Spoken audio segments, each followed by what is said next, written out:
itu diminta atau segera dideportasi. Kurang ajar lu di kampung orang ya, nggak tahu diri. Sebetulnya paus itu diminta atau segera dideportasi untuk segera pulang karena Anda tidak cocok untuk menimbulkan kerukunan. Justru kedatangan Anda menimbulkan keresahan. Orang ya nggak tahu diri kan. Jadi begini ya Pak, Paus Fransiskus itu merupakan pemimpin umat Katolik tertinggi di dunia, secara khusus Roma Katolik. Jadi nggak salah dong kalau beliau datang ke Indonesia ini untuk mengunjungi ya umatnya, orang Katolik yang ada di Indonesia ini. Emang cuma Bapak aja yang ada di negara ini? Kan enggak gitu loh. Dan karena Bapak Suci itu bertahtanya di Vatikan, dan Vatikan itu merupakan suatu negara dan punya hubungan diplomatik dengan Indonesia, ya dalam kesempatan yang sama Paus Fransiskus mau mempelajari budaya Indonesia dan toleransi di dalam keberagamannya. Makanya Paus Fransiskus temanya datang ke Indonesia menyerukan perdamaian dan mengunjungi masjidnya Bapak sendiri, Istiqlal. Tapi Anda sendiri memahaminya berbeda, malah larinya ke kristenisasi. Kalaupun Anda menganggap itu sebagai kristenisasi, apakah kristenisasi itu melanggar standar moral atau etika yang berlaku di Republik ini? Kan enggak. Atau mungkin melanggar hukum yang berlaku di negara ini? Enggak juga. Lalu kenapa Anda seperti merasa dirugikan dengan kedatangannya? Oh, atau mungkin Anda ketakutan bahwa semakin banyak orang yang menjadi pengikut Yesus, semakin banyak orang yang percaya kepada Kristus dengan kedatangan Paus Fransiskus ke Indonesia. Loh, bukankah kebebasan beragama itu dijamin oleh undang-undang? Jadi Anda nggak perlu cemas atau khawatir seakan-akan kedatangan Paus ke negara ini membawa dampak negatif. Nggak perlu. Ya, fokuslah berbuah lebat dan perbaiki hidupmu agar orang-orang melihat kemuliaan Tuhanmu ada di dalam dirimu. Lihat tuh Paus Fransiskus. Ya, bahkan orang non-Katolik dan non-Kristen, Protestan atau Ortodoks pun banyak yang mengagumi beliau. Karena buah hidupnya benar, sehingga orang-orang memuliakan Tuhan yang diimani Paus Fransiskus, yaitu Yesus Kristus. Nah, kalau kita sukanya suujon, sukanya negative thinking, mikir yang aneh-aneh, siapa yang mengikuti kita, Pak? Bahkan ya nggak ada kemuliaan Tuhan kita di sana gitu loh. Ya, jadi fokuslah berbuah, nggak usah macam-macam. Dan saya berdoa semoga dengan berkat doa yang dibawa oleh Bapak Paus ke negara ini, semakin banyak jiwa yang terselamatkan dan datang kepada Kristus. Itu harapan saya loh. Kalau terjadi puji Tuhan, kalau enggak juga ya itu kehendak Tuhan juga kan. Tapi minimal saya enggak mikir-mikir yang aneh-aneh gitu. Suruhan di order. Azannya dibentuk running text. Silakan untuk respon awal ya Bung Alvin. Respon awalnya ada 3. Dulu gonggongan anjing, sekarang running text. Itu yang pertama. Yang kedua, Anda ini menteri agamanya umat Islam atau menteri agamanya faksi Vatikan? Kelihatannya ini jadi serius ya. Saya ingin mengatakan kepada pemirsa, ini adalah pandangan awal saya. Dan yang ketiga, mestinya mereka yang menyesuaikan dengan kita yang 90% Muslim. Kok datang ke rumah orang tuan rumah yang diatur-atur. Ini berarti menteri agamanya ini perlu diduga, patut diduga dia adalah bagian daripada misi daripada kedatangan Paus itu. Harusnya dia katakan, Paus, Anda datang ke negeri kami mayoritas Islam.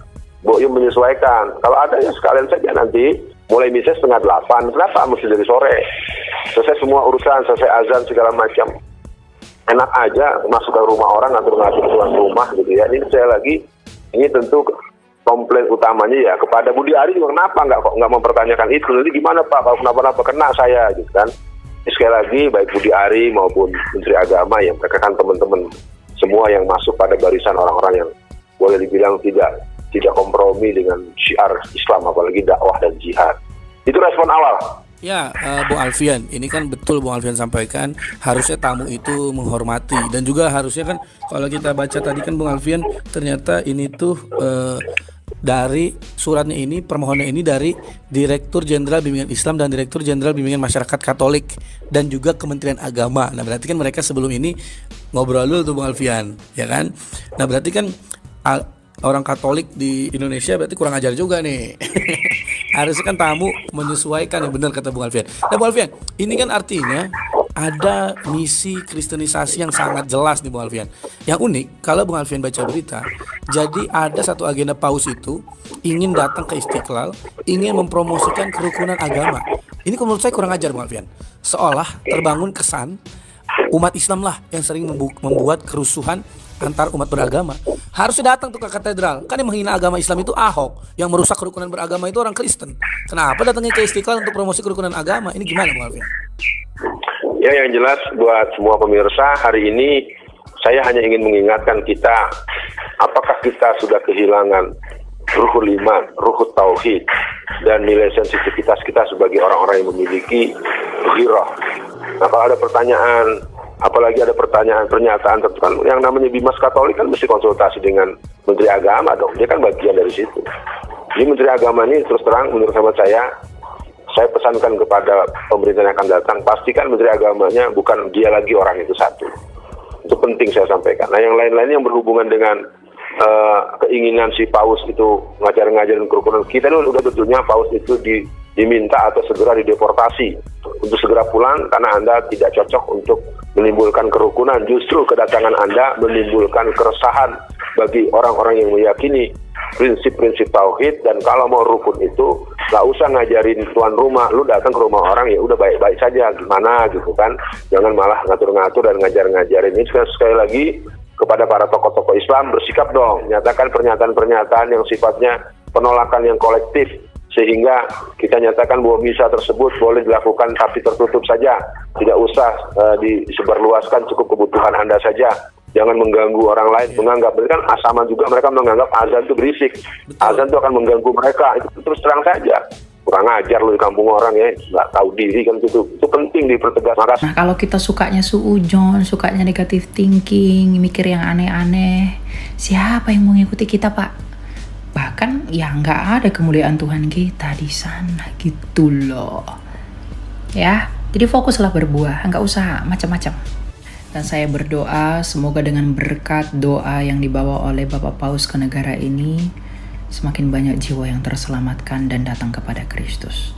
Itu harapan saya loh. Kalau terjadi puji Tuhan, kalau enggak juga ya itu kehendak Tuhan juga kan. Tapi minimal saya enggak mikir-mikir yang aneh-aneh gitu. Salam toleransi. Saya kira ini luar biasa kesederhanaan beliau. Beliau contohkan bagaimana menjadi, karena beliau ini kan bukan hanya pemimpin agama, tetapi juga pemimpin negara, gitu kan. Beliau ini pimpinan tahta suci Vatikan, dan dengan kesederhanaannya beliau tunjukkan itu. Beliau tunjukkan bagaimana beliau memilih kendaraan pun dengan cara yang sangat sederhana gitu. Dan ini patut untuk dicontoh. Indra, bahwa Paus Fransiskus ini memang adalah paus yang sangat terkenal dengan kesederhanaan beliau. Bukan cuma kesederhanaan, tetapi beliau juga adalah orang yang menentang materialisme yang terlalu berlebihan, hedonisme, kemewahan yang terlalu berlebihan. Itu bisa dilihat dari misalnya ya, sepatu yang dipakai beliau itu warnanya putih. Ya, padahal paus-paus lainnya warnanya merah. Sepatu putih itu menunjukkan bahwa paus dan warna merah hanya boleh dipakai oleh paus. Ini cerita dari teman Katolik ya. Tapi paus memakai sepatu putih untuk menunjukkan bahwa dirinya sama setara seperti pemimpin-pemimpin yang lainnya, seperti bishop, kardinal dan lain sebagainya. Itu kan menunjukkan pribadi yang sangat humble, sangat rendah hati, tidak merasa lebih tinggi dari yang lainnya. Nah, kemudian kita juga lihat bagaimana beliau bepergian hanya dengan menggunakan pesawat komersial. Padahal beliau adalah kepala negara dari sebuah kerajaan yang salah satu kerajaan paling tua, negara paling tua di dunia. Ya, bukan kerajaan, mohon maaf. Jadi Tahta Suci Vatikan adalah sebuah negara, salah satu negara terkaya di dunia, walaupun juga terkecil di dunia. Nah, beliau bisa saja memakai private jet karena pasti mampu negaranya untuk memberikan gitu ya. Tapi Sri Paus seolah-olah ingin mengajarkan kepada banyak manusia di dunia bahwa kesederhanaan itu jauh lebih memberikan kesan dan jauh lebih baik bagi kita, karena yang paling baik justru adalah posisi kita di mata Tuhan. Dan itu yang pesan yang ingin disampaikan oleh Sri Paus seperti yang saya lihat ya. Lalu beliau juga memang sangat terkenal karena latar belakangnya dari Ordo Jesuit ya. Ode Jesuit itu memang ode yang keberpihakannya pada kaum miskin, pada mereka-mereka yang teraniaya, yang tertinggal, yang tertindas, itu sangat terasa sekali. Perjuangannya memang melalui pembelaan terhadap orang-orang yang termarginalkan.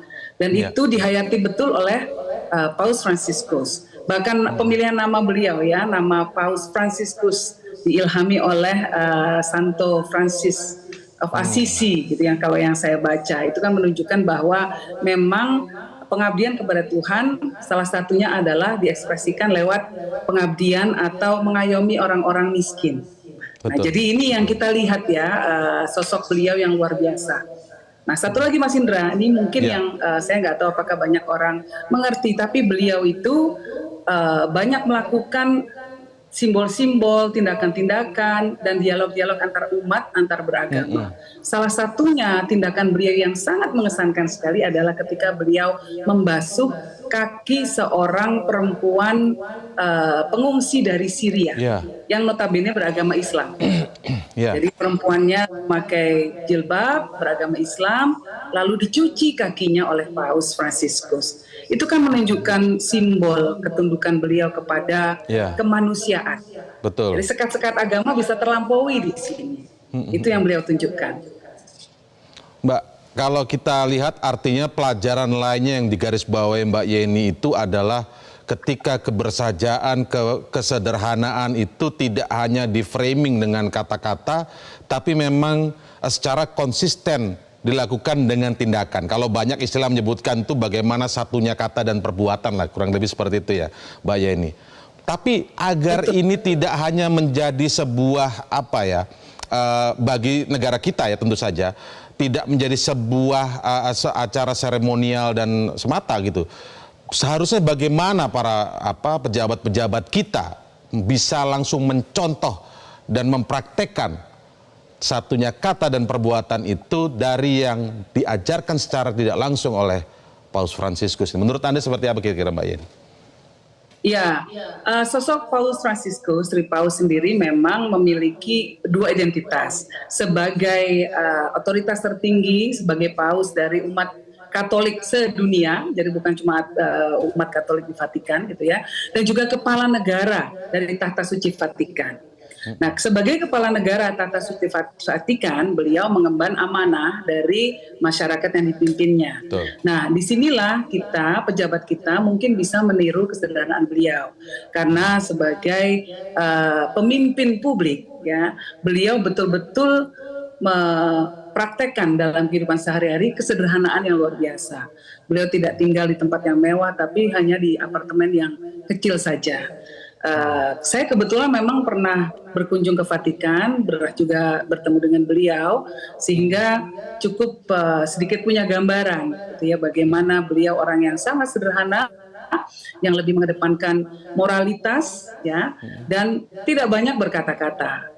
Sermonnya pun tidak berbunga-bunga, gitu ya, ceramahnya tidak berbunga-bunga, tetapi semua tindakan dan perbuatannya itu selaras dengan apa yang menjadi keyakinan beliau, bahwa hidup kita ini sebagai seorang tokoh agama adalah untuk menjalankan perintah ilahiyah, yaitu melayani mereka yang teraniaya, melayani mereka yang miskin, melindungi mereka yang tertindas, dan bukan hidup untuk bermewah-mewah apalagi di atas penderitaan orang lain.